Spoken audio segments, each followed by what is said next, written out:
반갑습니다. 심리학강입니다. 혹시 가면증후군이라고 들어보셨나요? 자신의 성공을 자신의 노력과 실력을 생각하지 않고 타인의 도움, 타인의 실수, 착오로 인해서 자신이 성공했고 그 자리에 올랐다라고 생각하는 마음의 경향성이라고 이야기합니다.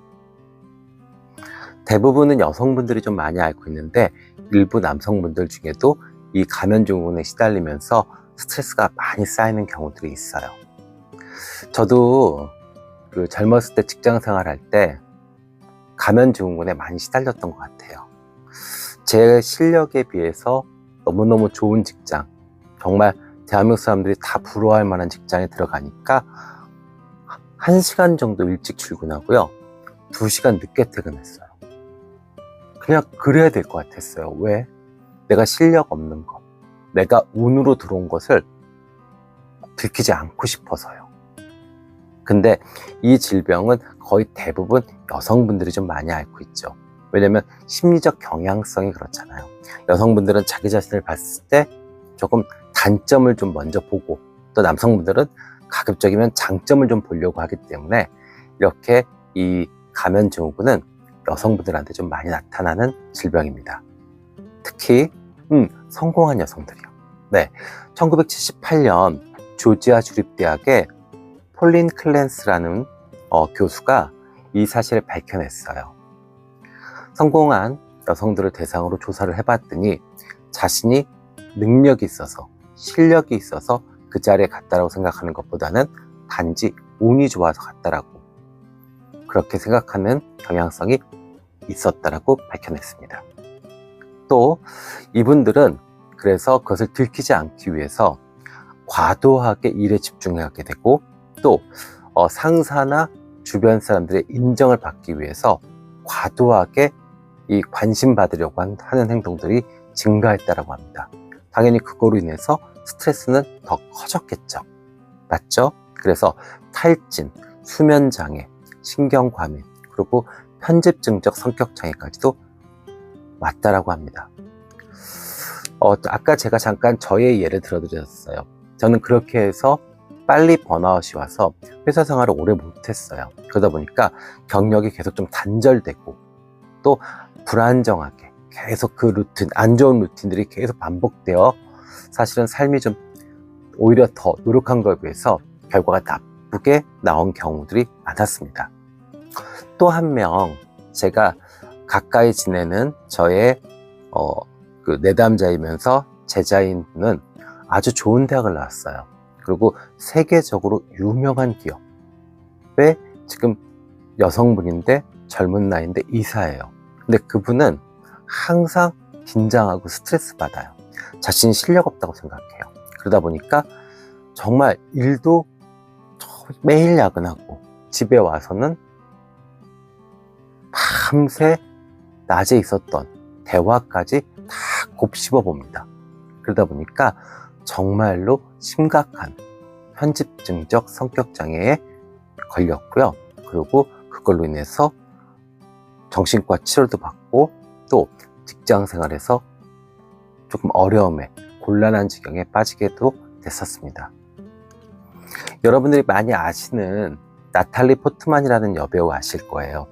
내용으로 세계적인 스타가 된, 그리고 그 여배우는 하버드 대학을 들어갔죠.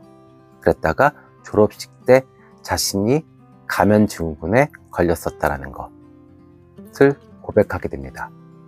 네, 운이 좋아서, 아니면 누군가의 실수로 인해서 자기가 하버드대에 들어왔다라는 것, 그 다음에 머리 나쁜 여배우라는 것을 들키지 않기 위해서 자신은 일부러 더 어려운 수업만 찾아다녔다고 합니다. 그리고 또 대학 과정에서 언어를, 6개국 언어를 마스터를 하는 그런 과도한 과정들을 겪었다라고 얘기를 했어요. 물론 이렇게 이것을 잘 이용하면, 그죠? 분명히 성장이 될 수도 있고 발전이 될 수 있는 에너지가 될 수 있지만, 대부분 우리는 이걸로 인해서 번아웃 되고, 그리고 신경과민, 편집증, 뭐 이렇게도 많이 넘어가니까 사실 어떤 생각의 전환이 좀 필요할 것 같아요. 그러면 이 원인이 무엇일까요? 일단은 감염 증후군은 능력이 있어요. 그러니까 기본적인 능력이 있는 상태니까 주변의 기대치가 높을 수밖에 없어요.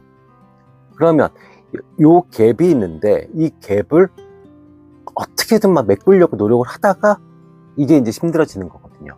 그래서 마음을 좀 바꿔 먹어야 될 건 뭐냐면, 타인의 기대는 기대고 내가 할 수 있는 거는 할 수 있는 것 정도까지로 인정하는 게 중요합니다. 네. 그렇다고 뭐 막 나가라는 거 아니잖아요. 그죠? 그러니까 그 기대치에 너무 따라갈 이유는 없다는 거죠. 내가 할 수 있는 것까지만 해보자는 거죠.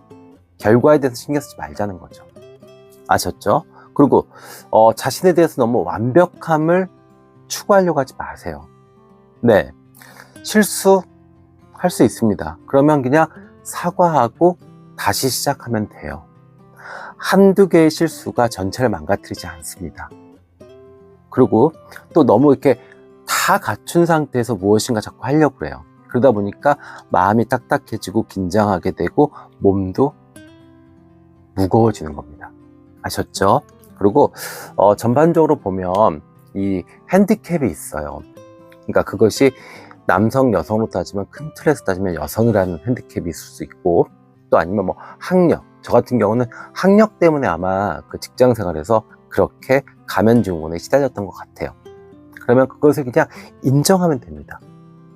아, 내가 이 회사에 오는데, 내가 그 자리에 오르는데 나는 학력은 좀 부족했어. 근데 뭔가 다른 매력들이 있잖아.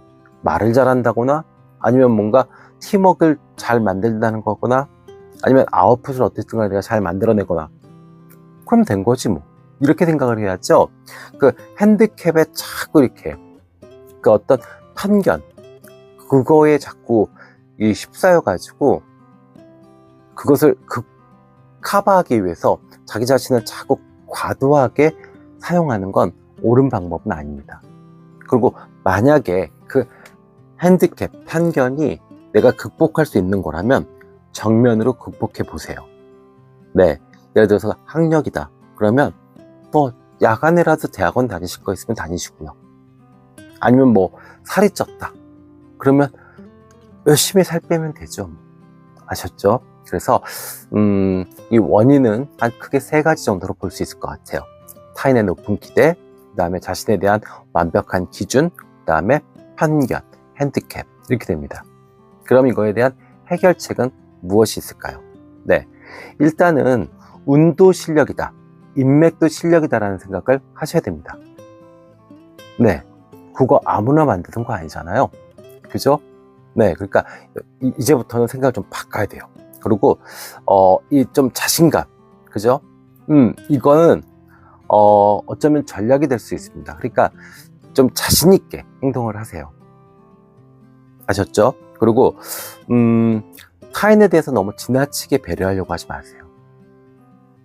네, 우리가 뭔가 팀워크 뭐 이러다 보면 자기가 자꾸 이렇게 쪼그라들어요. 그러지 말자고요. 그리고 성공을 변명하지 마세요. 자랑해도 됩니다. 그렇다고 해서 뭐 타인을 불편할 정도로 자랑하는 건 옳지 않겠지만, 애써 그걸 가지고 뭐 변명, 운이 좋아서 뭐 누군가가 도와줘서 뭐 이렇게 변명하지 마세요. 아셨죠? 네, 그래서 영국의 심리학자인 헤러드 실머는 자신의 책 감염 증후군에서 자신을 있는 그대로 수용하는 것이 감염 증후군을 치료하는 시작이다라고 이야기를 했어요.